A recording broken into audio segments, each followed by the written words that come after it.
Tish oqartirish haqida gaplashsak, buni stomatologga kelib tishlarni oqartirgan yaxshimi yoki tabiiy uyda qilishi mumkin bo'lgan yo'riqlari ham bormi? Yo'q, albatta stomatolog ko'rigida, nazorati ostida bo'lish kerak.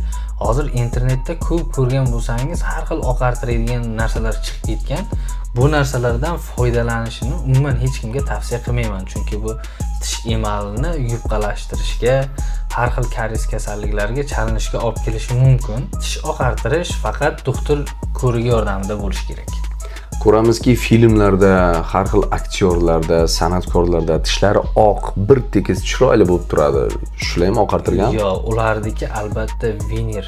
Mana shu tishlarni chiroyli qilib, bir tekis san'atkorlarnikidek qilish uchun qancha xarajat ketadi? Endi bu sizni ishingizga qarab, tanlaydigan mahsulotingizga qarab 10 mingdan ziyod ketadi. Tabiiy tishlardek vazifasini bajarib beradimi? Albatta tabiiy tishlardek suyak g'ajarlatib chaynolmaysiz-u, lekin yumshoq narsalarni bemalol chaynaysiz qiynalmasdan.